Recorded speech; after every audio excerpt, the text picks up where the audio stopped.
கிறிஸ்தவ ஆராதனையில் பாடல் பாடுவது என்பது ஒரு முக்கியமான பகுதியை அது எடுத்துக்கொள்ளுகிறது. ஆனால் எப்படிப்பட்ட பாடல்களை பாட வேண்டும் என்பதில் கவனமாக இருக்கணும். இயேசு என்ன பாட்டு பாடினார் என்றால் ஸ்தோத்திர பாடல்களை அவர் பாடினார். இதை தான் நாம் கொலோசியர் 3:16-17 நாம் தொடர்ந்து இந்த நாட்களில் கவனித்து வருகிறோம். கிறிஸ்துவின் வசனம் உங்களுக்குள்ளே சகல ஞானத்தோடும் பரிபூர்ணமாய் வாசமாயிருப்பதாக, சங்கீதங்களினாலும் கீர்த்தனைகளினாலும் ஞான பாட்டுகளினாலும் ஒருவருக்கொருவர் போதித்து புத்தி சொல்லிக்கொண்டு உங்கள் இருதயத்தில் கர்த்தரை பக்தியுடன் பாடுங்கள் என்று வாசிக்கிறோம். அப்போ பைபிளில் நம்ம பாடுறதுக்கு பெர்மிட் பண்ண நமக்கு அனுமதி கொடுக்கப்பட்ட பாடல்கள் சங்கீதம், கீர்த்தனை, ஞானப்பாட்டு. ஒரு தேவனுடைய பிள்ளை இந்த வரையறைக்குள்ளே தான் இருக்கணும். இந்த உலகத்தில் நிறைய பாடல்கள் இருக்கு, எல்லா பாட்டையும் பாடுறதுக்கு அனுமதி கிடையாது. உலகத்தில் எத்தனையோ புஸ்தகங்கள் இருக்கு, எல்லா புஸ்தகத்தையும் வாசிப்பதற்கு அனுமதி இல்லை. உலகத்தில் எத்தனையோ காட்சிகள் இருக்கு, எல்லா காட்சியும் பார்க்கறதுக்கு வேதத்தில் அனுமதி இல்லை. அதே போல பாடல்கள்லேயும் ஆண்டவர் ஒரு வரையறையை வைத்திருக்கிறார். நாம் ஆவிக்குரியவர்கள், பரிசுத்த ஆவியினால் நிரப்பப்பட்டவர்கள். பரிசுத்த ஆவியை பெற்ற நாம் எப்படிப்பட்ட பாடல்களை பாட வேண்டும் என்பதில் நமக்கு ஒரு வரையறை இருக்கணும். நாம் ஆவிக்குரியவர்களாக ஆவிக்குரிய பாடல்களை பாட நாம் அறிந்திருக்க வேண்டும். இந்த ஆவிக்குரிய பாடல்கள் என்றால் என்ன என்பதை கவனித்துக் கொண்டு வருகிறோம். முதலாவது கவனித்தோம், ஆவிக்குரிய பாடல்கள் என்பது பரிசுத்த ஆவியானவரை சார்ந்து எழுதப்பட்ட பாடல்கள் என்று நாம் கவனித்தோம். இரண்டாவது, ஆவிக்குரிய பாடல்கள் என்பது தேவனுடைய வசனத்திலிருந்து எடுக்கப்பட்டு வசனத்தோடு ஒன்றிணைந்து ஒருமித்திருக்கிற பாடல்கள் என்று கவனித்தோம். மூன்றாவது, ஆவிக்குரிய பாடல்கள் என்பது தேவனுக்கு நேராக ஏறெடுக்கும் பாடல்கள், it is directed to God என்று கவனித்தோம். நான்காவதாக நாம் இன்றைக்கு கவனிக்க போகிற ஒரு காரியம், எழுதி கொள்ளுங்க. Spiritual songs draw us closer to God's presence. Spiritual songs draw us close to God's presence. ஆவிக்குரிய பாடல்கள் என்பது தேவனுடைய பிரசன்னத்திற்கு அருகாமையில் நம்மை இழுக்கிற பாடல்கள், தேவ பிரசன்னத்திற்கு நம்மை கொண்டு சேர்க்கும் பாடல்கள் தான் ஆவிக்குரிய பாடல்கள். 2 நாளாகமம் 5:12-14 பாருங்கள். 2 நாளாகமம் 5:12-14. ஆசாப், ஏமான், எத்தூனுடைய கூட்டத்தாரும் அவர்களுடைய குமாரர் சகோதரர்களுடைய கூட்டத்தாருமாகிய பாடகரான லேவியர் அனைவரும் மெல்லிய புடவைகளை அல்லது அங்கிகளை தரித்து கைத்தாளங்களையும் தம்புருக்களையும் சுரமண்டலங்களையும் பிடித்து பலிபீடத்திற்கு கிழக்கே நின்றார்கள். அவர்களோடும் கூட பூரிகைகளை ஊதுகிற ஆசாரியர்கள் 120 பேர் நின்றார்கள். அவர்கள் ஒருமிக்க பூரிகைகளை ஊதி ஏக சத்தமாய் கர்த்தரை துதித்து ஸ்தோத்தரித்து பாடினார்கள். ஒருமித்து பாடினார்கள். அப்போ நடந்தது என்னன்னு பாருங்க. ஆசாரியர் பரிசுத்த ஸ்தலத்திலிருந்து புறப்படுகையிலும் பாடகர் பூரிகைகள் தாளங்கள் கீதவாத்தியங்களுடைய சத்தத்தை தொனிக்க பண்ணி கர்த்தர் நல்லவர், அவர் கிருபை என்றும் உள்ளது என்று அவரை ஸ்தோத்திரிக்கையிலும் கர்த்தருடைய வீடாகிய தேவாலயம் மேகத்தினால் நிறையப்பட்டது.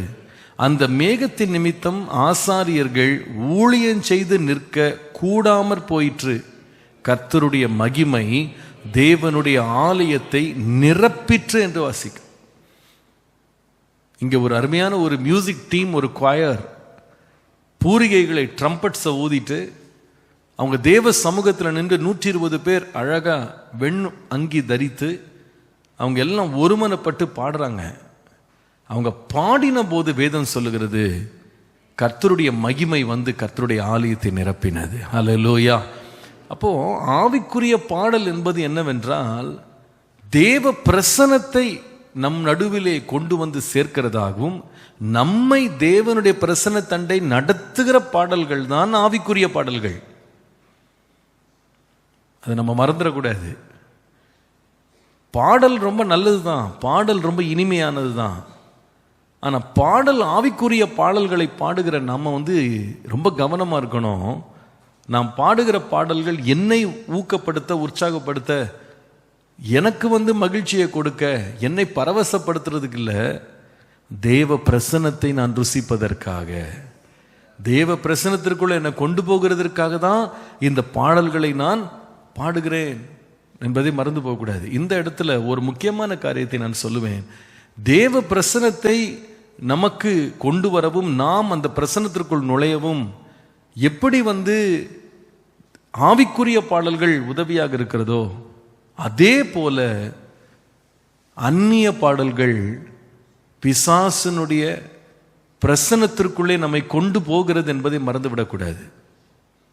பாடல்களுடைய வலிமையை பிசாசு அறியாமல் இருந்திருந்தால் அவன் இன்றைக்கு உலகத்தையே இவ்விதமான அந்நிய பாடல்களால் நிறைக்க வேண்டிய அவசியம் இல்லை.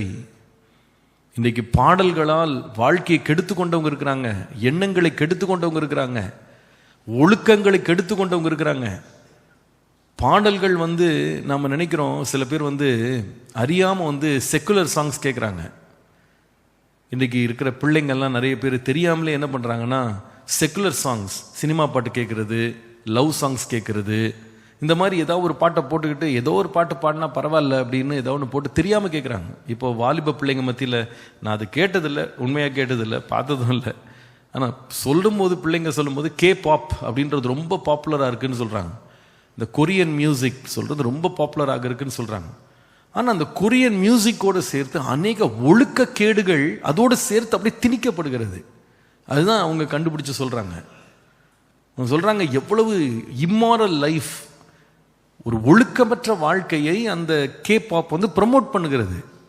அதை கேட்கிற பிள்ளைகளுக்குள்ள இச்சைகள் தூண்டப்படுகிறது, அவங்களுக்குள்ள தேவையில்லாத எண்ணங்கள், அருவருப்பான எண்ணங்கள், ஒழுக்கக்கேடான எண்ணங்கள், தேவனுடைய வசனத்துக்கு விரோதமான எண்ணங்கள் அவர்களுக்குள்ள எழுப்பப்படுகிறது. ஏன் தெரியுமா?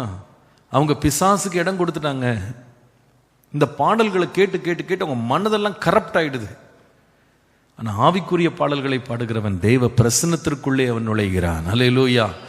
இதில் ஒரு முக்கியமான எச்சரிப்பை கொடுக்க வேண்டும் என்று விரும்புகிறேன். இப்போ சில பேர் சொல்லலாம், நான் எந்த சினிமா பாட்டும் கேட்கறது இல்லை, நான் உலக பிரகாரமான பாடல்கள் கேட்கறது இல்லை, நான் எந்த செக்குலர் மியூசிக் நான் கேட்கறது இல்லை, கிறிஸ்தவ பாடல்களை மட்டும்தான் கேட்கிறேன் அப்படின்னு சொல்லலாம். ஆனால் இதுலேயும் ஒரு எச்சரிப்பு இருக்கணும். என்ன எச்சரிப்பு தெரியுமா? பாடல்கள் நம்முடைய ஆராதனை அல்ல, தேவன் தான் ஆராதிக்கப்படத்தக்கவர். See, even music can become an idol. கிறிஸ்தவ பாடல்களை கூட நமக்கு ஒரு விக்கிரகமாக மாற முடியும். சில பேர் இருக்காங்க, ஓயாமல் கிறிஸ்தவ பாடல்களை கேட்டுக்கொண்டே இருப்பாங்க. ஆனால் அதனுடைய அர்த்தத்தையும் புரிகிறது கிடையாது, அதனுடைய ஆழத்தையும் அவங்க உணர்றது கிடையாது, என்ன வார்த்தை சொல்லியிருக்கிறாங்க, என்ன எழுதியிருக்கிறாங்கன்றதை பற்றியும் அவங்க கேட்கறது கிடையாது. அவங்க எதில் டோட்டலாக இம்மர்ஸ் ஆகிடுறாங்க அப்படின்னு கேட்டால், அந்த மியூசிக்கில் ரொம்ப இம்மர்ஸ் ஆகிடுறாங்க. அந்த இசையில் தான் அவங்க இம்மர்ஸ் ஆகிடுறாங்களே தவிர, அந்த இசைக்கு பின்பாக, அந்த ராகத்திற்கு பின்பாக இருக்கிற வேத வாக்கியங்களை அவங்க தேடுறதில்லை. அவங்க ஒரு மாயையான காரியத்தை போய் அவங்க அரவணைத்துக் கொள்றாங்க. இதுலேயும் நம்ம எச்சரிப்பா இருக்கணும். வெறும் மியூசிக் நம்மை தேவ பிரசன்னத்திற்குள்ள கொண்டு போகாது. தேவ பிரசன்னத்திற்குள்ள கொண்டு போகிறவர் கர்த்தர். ஹல்லேலூயா. அதனால we need to be very very careful. இதில் நம்ம மியூசிக்கை ஒரு விக்கிரகமாக மாற்றிடக்கூடாது. Music should not become an Idol.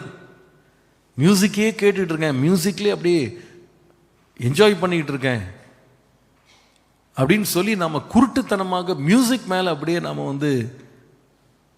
நாம் அப்படியே விழுந்துடக்கூடாது. இசையை விட இயேசு பெரியவர். ஹல்லேலூயா. ஒரு சில எண்ணங்களை உங்களுக்கு முன்பாக 3 எண்ணங்களை வைக்கிறேன். அதாவது ஆவிக்குரிய பாடல்கள் என்பது தெய்வ பிரசன்னத்திற்குள்ளே நம்மை நடத்தணுமே தவிர அந்த பாடல்களே நமக்கு விக்கிரகமாக மாறிடக்கூடாது. இதுலேயும் எச்சரிப்பாக இருக்கணும். பிசாசானவன் ரொம்ப வஞ்சிக்கிறவன், ரொம்ப வஞ்சிக்கிறவன். 3 காரியங்களை சொல்லுகிறேன், எழுதுங்க. The real treasure is Jesus, not music. உண்மையான சொத்து, உண்மையான பொக்கிஷம் இயேசுவை தவிர இசை அல்ல. உண்மையான பொக்கிஷம் இயேசு. அவரை நாம் அடையணும், அவரை தேடணும். அவரில் தான் நமக்கு திருப்தி இருக்கு. பிலிப்பியருக்கு எழுதின நிருபம் 3ஆம் அதிகாரம் 8ஆம் வசனத்திலிருந்து வாசிக்கும் போது, பிலிப்பியர் 3:8 வசனத்திலிருந்து பாருங்கள். அது மாத்திரமல்ல, என் கர்த்தராகிய கிறிஸ்து இயேசுவை அறிகிற அறிவின் மேன்மைக்காக எல்லாவற்றையும் நஷ்டம் என்று விட்டேன், நஷ்டம் என்று எண்ணிக்கொண்டிருக்கிறேன். நான் கிறிஸ்துவை ஆதாயப்படுத்திக் கொள்ளும்படிக்கு நியாயப்பிரமாணத்தினால் வருகிற சுயநீதியை உடையவனாயிராமல் கிறிஸ்துவை பற்றும் விசுவாசத்தினால் வருகிறதும் விசுவாசம் மூலமாய் தேவனால் உண்டாயிருக்கிறதுமான நீதியை உடையவனாயிருந்து கிறிஸ்துவுக்குள் இருக்கிறவன் என்று காணப்படும்படிக்கும் இப்படி நான் அவரையும் அவருடைய உயிர்த்தெழுதலின் வல்லமையையும் அவருடைய பாடுகளின் ஐக்கியத்தையும் அறிகிறதற்கும் அவருடைய மரணத்திற்கொப்பான மரணத்திற்குள்ளாகி எப்படியாயினும் நான் மரித்தோரிலிருந்து உயிரோடு எழுந்திருப்பதற்கு தகுதியாயிருக்கும்படிக்கும் அவருக்காக எல்லாவற்றையும் நஷ்டம் என்று விட்டேன், குப்பையுமாக எண்ணுகிறேன். ஒரு காரியத்தை ஆவிக்குரிய பாடல்கள் பாடுறவங்க கூட கவனிச்சு கொள்ளணும். பாடல்கள் தேவனுடைய பிரசன்னத்திற்கு நம்மை நடத்துகிற ஒரு கருவி அப்படின்றத மறந்துடக்கூடாது. பாடல்கள் நம்முடைய லட்சியம் அல்ல. பாடல்கள் பொக்கிஷம் அல்ல, இயேசுதான் பொக்கிஷம். ஹல்லேலூயா. அதாவது பாடல்களை பாடுவது தேவ பிரசன்னத்தை அனுபவிப்பதற்கும் உணர்றதுக்குமே தவிர பாடலே நம்முடைய முடிவாக மாறிடக்கூடாது. அப்பா ஒரு முறை தங்கைகிட்ட சொன்ன ஒரு காரியத்தை என் தங்கை கூட ஒரு முறை ஷேர் பண்ணாங்க. பாட்டு கேட்டுக்கிட்டே பரலோகம் போயிடலாம் நினைக்காத என்று சொன்னான். அப்போ அர்த்தம் என்னன்னா, பாடலே நமக்கு சில பேர் விக்கிரமம் மாறிடும். ஆனால் உண்மையான பொக்கிஷம் யார் என்றால் இயேசு மாத்திரமே. ஹல்லேலூயா. நல்லா கவனிங்க. ஆவிக்குரிய பாடல்களாக இருந்தாலும் ஆவிக்குரிய பாடல்கள் நம்முடைய பாவத்தை மன்னித்து நம்மை தேவனோடு ஒப்புரவாக்காது. இயேசு தான் அதை செய்ய முடியும். ஆவிக்குரிய பாடல்களாக இருந்தாலும் அது நம்மை மரித்தோரிலிருந்து உயிரோடு எழும்ப செய்ய முடியாது. இயேசு தான் நம்மை உயிர்ப்பிக்கிறவர். ஆவிக்குரிய பாடல்கள் பிசாசை ஜெயிக்க முடியாது. இயேசு தான் பிசாசை ஜெயிக்கிறவர். ஆவிக்குரிய பாடல்கள் நமக்கு தேவ பிரசன்னத்தை கொண்டு விடும் என்று எதிர்பார்க்காதீங்க. இயேசுதான் அவர் பிரசன்னத்திற்குள்ளே நம்மை கொண்டு செல்லுகிறவர். ஆவிக்குரிய பாடல்கள் நம்மை மறுரூபப்படுத்தி விடும் என்று நினைக்காதீங்க. இயேசுதான் மறுரூபப்படுத்துகிறவர். நம்முடைய எல்லா இழப்புகளையும் சீர்படுத்தி நம்முடைய வாழ்க்கையை செவ்வையாக்குகிறது பாடல்கள் அல்ல, இயேசுவே. நம்முடைய வாழ்க்கையிலே இழந்து போன சந்தோஷத்தை நமக்கு திரும்ப தருகிறது பாடல்கள் அல்ல, இயேசுவே. கர்த்தருடைய நாமத்திற்கு மகிமை உண்டாவதான. ஏன் இதையெல்லாம் சொல்லுகிறேன் என்றால், நம்மை விட்டு எடுபடாத நல்ல பங்கு, நாம் அடைய வேண்டிய பங்கு இயேசுவே அன்றி பாடல்கள் அல்ல. Please don't turn the songs to be the end of your search. உங்க வாழ்க்கையினுடைய தேடுதலின் முடிவாக பாடல்களை மாற்றி விடாதீங்க. நாம் தேட வேண்டியது கர்த்தரை. ஹல்லேலூயா. ஒரு முறை நாங்கள் விமானத்தில் அமெரிக்க தேசத்துக்கு சென்றிருந்தோம். அப்போது எங்களோடு சேர்ந்து ஒரு குடும்பமும் எங்களோடு சேர்ந்து அவங்க பயணிகளாக கூட வர்றாங்க. விமானம் அமெரிக்காவில் தரையிறங்கி விட்டது. விமானம் தரையிறங்கினாலும் அவருடைய 2 பிள்ளைகளும் விமானத்தை விட்டு இறங்க மாட்டேங்கிறாங்க. அவங்க அப்பா அம்மா பிடிச்சி இழுக்கிறாங்க, விமானத்திலிருந்து கீழே வா நம்ம போகலான்னு. அவங்க வந்தது அவங்களுடைய அத்தையோ மாமாவையோ யாரோ பார்க்குறக்கு வந்திருக்காங்க போல இருக்கு அமெரிக்காவுக்கு.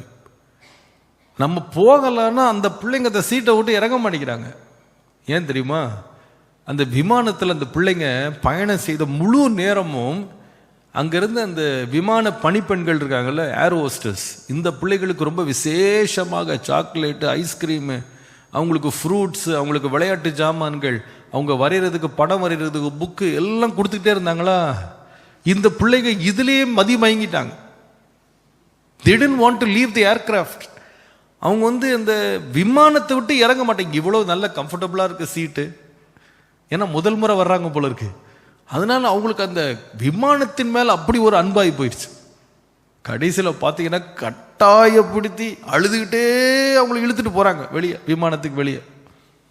நீ நிறைய பேர் இதே போல எதுக்காக ஆவிக்குரிய பாடலை பாடுறோன்றதே மறந்துட்டு, இயேசுவை அடையணுன்றதே மறந்துட்டு பாட்டு மேலேயே காதல் உள்ளவர்களா மாறிட்டாங்க. பொக்கிஷம் யார் என்றால் பாடல் அல்ல, இயேசுவே பொக்கிஷம். ஹல்லேலூயா. நிறைய பேர் பாட்டிலேயே நீங்க நின்றுறீங்க. ஆனா பாடல் என்ன செய்கிறது என்றால் அவருடைய பிரசன்னத்திற்குள்ளே நம்மை கொண்டு வர வேண்டும். ஹல்லேலூயா. உண்மையான பொக்கிஷம், வந்தடையத்தக்க பொக்கிஷம் இயேசுதான். ஹல்லேலூயா. நீங்க நினைச்சிடக்கூடாது பாட்டு பாடினாதான் தேவ பிரசன்னம் வரும், பாட்டு பாடினாதான் ஆவியில் நிறைவேன். தேவையே இல்லை, அவசியம் இல்லை. பாடல்கள் உதவி செய்கிறது தப்பு கிடையாது. ஆனா பாட்டை விட முக்கியமானவர் இயேசுதான். பாட்டு மேல அன்பு வச்சுட்டு இயேசுவை மறந்துடக்கூடாது. Please be very careful. You start enjoying songs but you sometimes lose track of Jesus. அதில் நம்ம ரொம்ப எச்சரிப்பாக இருக்கணும். இன்றைக்கி நிறைய வாலிபர்கள் கூட இயேசுவை நேசிப்பதை விட பாடல்களை தான் ரொம்ப நேசிக்கிறாங்க. They are more excited about new releases than they are excited about Jesus. இயேசுவை குறித்து அவர்கள் சந்தோஷப்படுவதை பார்க்கிலும் புதிய பாடல்களை கேட்டு அவர்கள் ரொம்ப மகிழ்கிறார்கள். புது பாடகர்களை பார்த்து அப்படியே ஆனந்தம் கொள்கிறார்கள். ஆனால் இவைகளெல்லாம் மறைந்து போகும், இயேசு மாத்திரம் நிலைத்திருப்பார். அல்லேலூயா. சரி, ரெண்டாவது எழுதுங்க. The real tranquility comes from Jesus. உண்மையான ஆறுதலும் சமாதானமும் இயேசுவிலே மாத்திரம் உண்டு. உண்மையான சமாதானமும் ஆறுதலும் இயேசுவிலே மட்டும் உண்டு, பாடல்களில் அல்ல. நீங்கள் 2 தெசலோனிக்கேயர் 2:16-17 வாசிக்கும் போது, நம்முடைய கர்த்தராகிய இயேசு கிறிஸ்துவும் நம்மிடத்தில் அன்பு கூர்ந்து நித்திய ஆறுதலையும் நல் நம்பிக்கையும் கிருபையாய் நமக்கு கொடுத்திருக்கிற நம்முடைய பிதாவாகிய தேவனும் உங்கள் இருதயங்களை தேற்றி எல்லா நல் வசனத்திலும் நற்கிரியையிலும் உங்களை ஸ்திரப்படுத்துவாராக. அப்போ சமாதானத்தை கொடுக்கிறவர், இருதயங்களை தேற்றுகிறவர், ஆறுதலை தருகிறவர், நல் நம்பிக்கை தருகிறவர் இயேசுவே.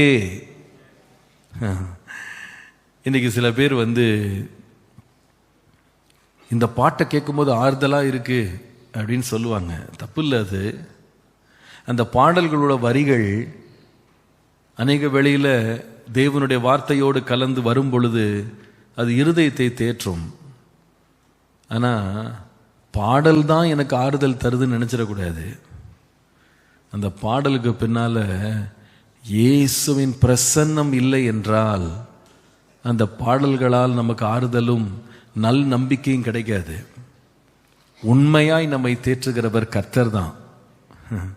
இன்னைக்கு நிறைய பேர் அதே பாட்டை போட்டு போட்டு போட்டு போட்டு கேட்டுட்டு கடைசியில் அந்த பாடல் சொல்லுகிற இயேசுவை விட்டுறாங்க. They forget Jesus. அவங்க பாட்டில் தான் ரொம்ப இம்பார்ட்டன்ஸ் கொடுக்குறாங்க. அந்த மியூசிக் கேட்டால் இதமாக இருக்கு, அந்த மியூசிக்கை கேட்டால் ஆறுதலாக இருக்கு, அந்த மியூசிக்கை கேட்டால் எனக்கு நம்பிக்கையாக வருது அப்படின்ட்டு பாட்டு மேலேயே ஆதாரப்பட்டுறாங்க. ஆனால் பாட்டு ஆறுதல் தராது, இயேசுவே ஆறுதல் தருகிறார். ஏனென்றால் பாடல் என்பது இயேசு அல்ல, இயேசு பாடலிலும் மேன்மையானவர். ஹல்லேலூயா. அவரிடத்தில் வருகிறவர்களுக்கு தான் இளைப்பாறுதல் தருகிறார். Please be very careful. நீங்கள் பாடலை ஐடல் ஆக்கிறாதீங்க, உங்கள் விக்கிரகமாக மாற்றிடாதீங்க. இந்த பாடல் கேட்டால் தான் ஆறுதல் வருதுன்னு இல்லை இல்லை.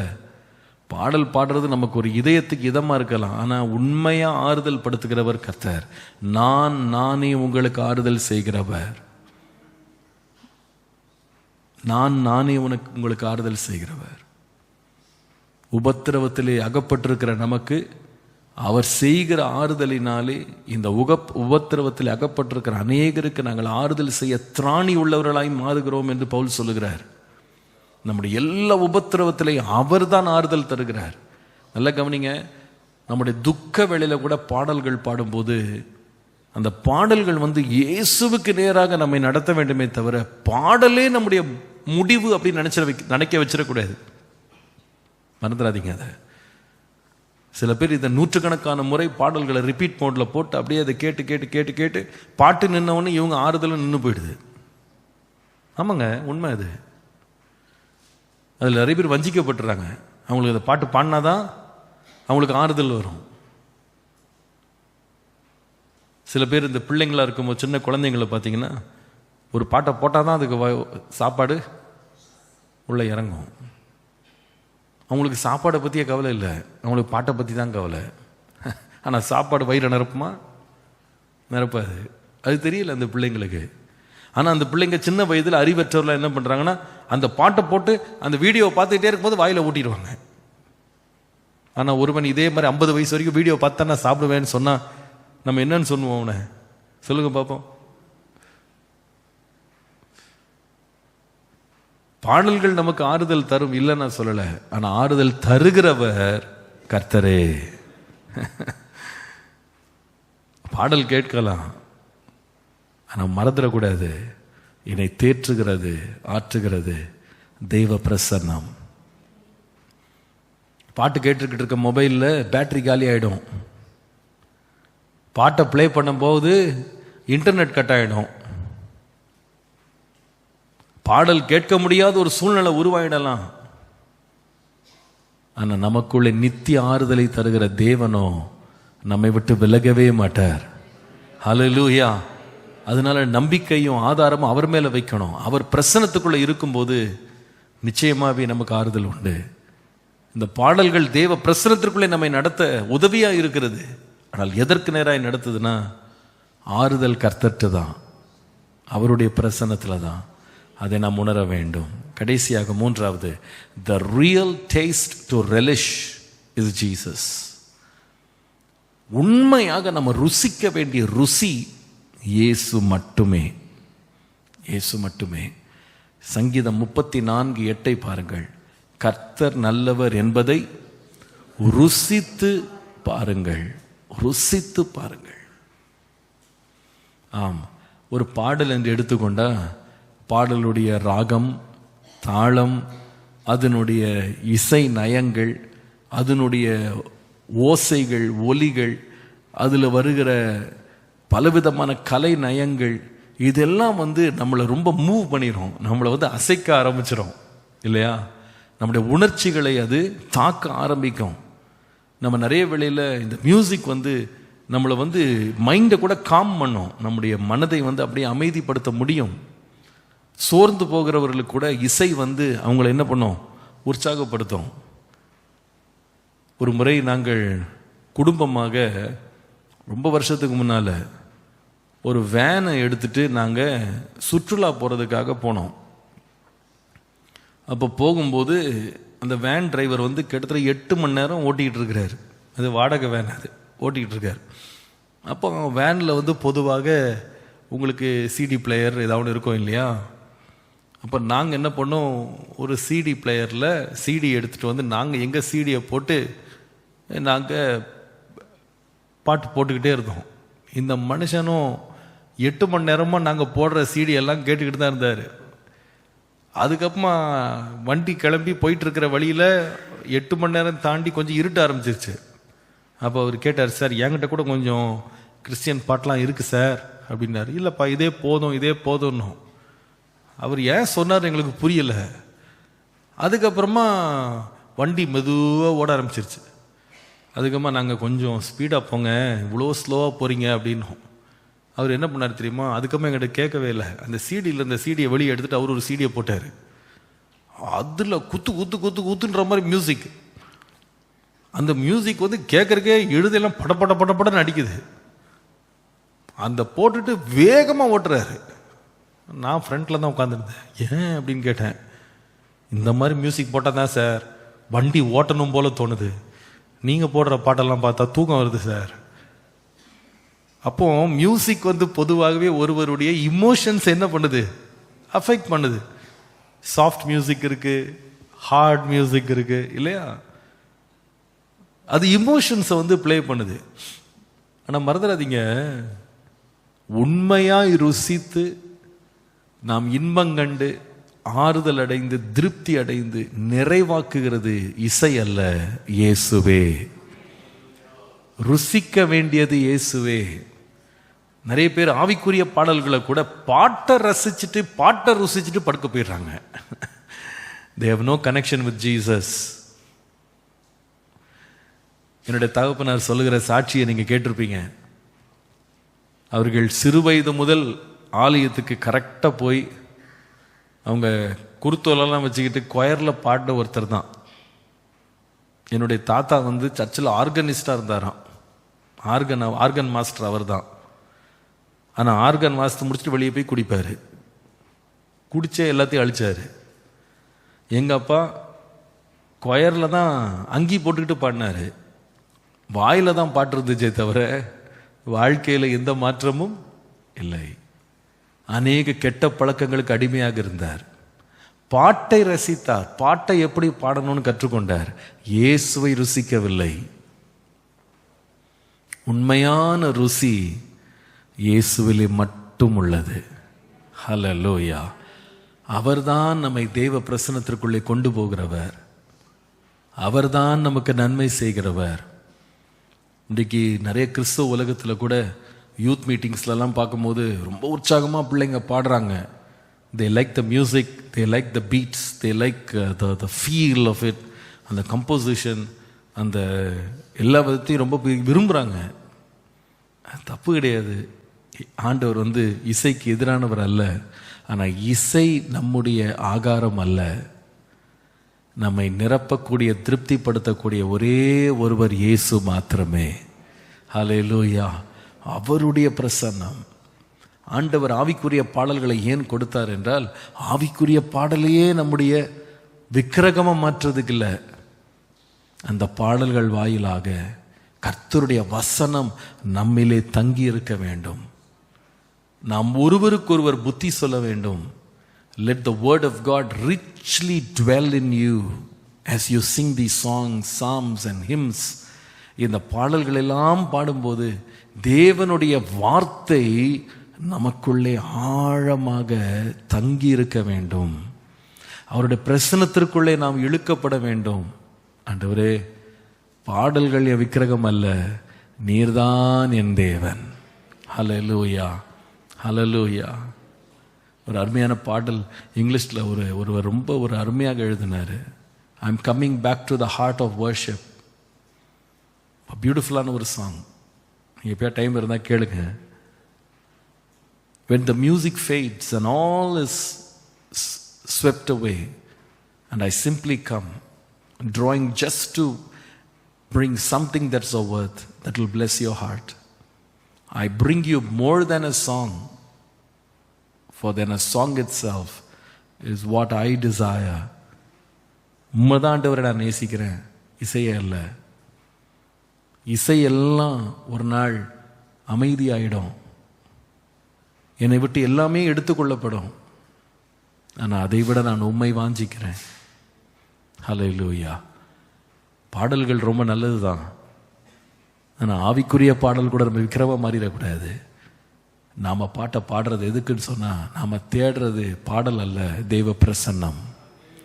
அந்த பிரசன்னம் இல்லாமல் எத்தனை ஆயிரம் பாடல்கள் பாடியும் ஒரு பிரயோஜனமும் இல்லை. ஆண்டவரே, உம்மை வாஞ்சிக்க, உம்மை நேசிக்க, உம்மை தேட என்னுடைய இருதயத்தை உம் பக்கமாய் திருப்பும் ஆண்டவரே என்று கேட்போம். கர்த்தர் நம்மை ஆசீர்வதிப்பாராக. ஜெபம் பண்ணுவோம். நல்ல பிதாவே, இரக்கங்களின் பிதாவே, இந்த காலை வேளையிலே எங்களை நாங்கள் உம்முடைய சமூகத்திலே தாழ்த்தி கொண்டு படைக்கிறோம். இவ்வளவு நேரம் எங்களோடு பேசி நம்முடைய வார்த்தைகளுக்காக நன்றி. ஸ்தோத்திர பாடல்கள் எங்கள் வாழ்க்கையிலே உம்முடைய பிரசன்னத்திற்கு நேராக எங்களை வழிநடத்துகிறது என்று நாங்கள் இன்றைக்கு கவனித்தோம். வழிநடத்துகிற உதவுகிற பாடல்களே எங்களுக்கு விக்கிரகமாய் மாறாதபடி, அதுவே எங்களுக்கு முதலும் முடிவுமாய் மாறாதபடி இந்த பாடல்கள் வாயிலாக அண்டை சேர கிருபை தாரும், உம்மை நேசிக்க கிருபை தாரும், உம்மை வாஞ்சிக்க கிருபை தாரும், உம்மிலே ஆறுதலையும் உம்மிலே ஆதாரத்தையும் உம்மிலே நல் நம்பிக்கையும் பெற்று உம்மை இன்னும் அதிகமாய் ருசிக்க கிட்ட சேர எங்களுக்கு கிருபை தாங்க ஆண்டவரே. எங்களுக்கு தாங்க ஆண்டவரே, கிருபை தாங்க ஆண்டவரே. உம்முடைய பிரசனத்தினால் எங்களை நிரப்புங்க ஆண்டவரே. உம்முடைய மகிமையினால் எங்களை நிரப்புங்க ஆண்டவரே. எப்பொழுதும் உம்முடைய மகிமையை சுமக்கிறவர்களாக, உம்முடைய பிரசன்னத்தை நாங்கள் தேடுகிறவர்களாக, உம்மையே நேசிக்கிறவர்களாக மாற்றி ஆசீர்வதியும். கிருபை கூட இருக்கட்டும். இந்த வார்த்தைகளை கேட்கிற ஒவ்வொருவரையும் கர்த்தர் ஆசீர்வதிப்பீராக. இந்த செய்தி அநேகரை அடைவதற்கு கிருபை தருவீராக. பாடல்களே எங்கள் வாழ்க்கைக்கு கெடுதியாய் மாறிவிடாதபடி, எங்களுடைய லக்கையும் லட்சியத்தையும் விட்டு எங்களை திருப்பி விடாதபடி, நீரே நாங்கள் வந்தடையத்தக்க கண்மலையாக, எங்கள் ஆசையாக, எங்களுடைய நோக்கமாக, எங்களுடைய பிரியமாக நீர் இருப்பீராக. கிருபைக்குள்ளே எங்களை மறைத்து நடத்தும், ஆசீர்வதியும். இயேசுவின் நாமத்தில் பிதாவே, ஆமென். என் ஆத்துமாவே கர்த்தரை ஸ்தோத்ரி, என் முழு உள்ளமே அவர் பரிசுத்த நாமத்தை ஸ்தோத்ரி. என் ஆத்துமாவே கர்த்தரை ஸ்தோத்ரி. கர்த்தர் செய்த சகல உபகாரங்களை மறவாதே. அவருடைய அக்கிரமங்களை எல்லாம் மன்னித்து, உன் நோய்களை எல்லாம் குணமாக்கி, உன் பிராணனை அழிவுக்கு விலக்கி மீட்டு, உன்னை கிருபையினாலும் இரக்கங்களினாலும் முடிசூட்டி, நன்மையினால் வாயை திருப்தி ஆக்குகிறார். கழுகுக்கு சமானமாய் வயது திரும்ப வால வயது போல் ஆகிறது. ஆமேன், ஆமேன். Praise the Lord. கர்த்தர் உங்களை எல்லாரையும் ஆசீர்வதிப்பார்.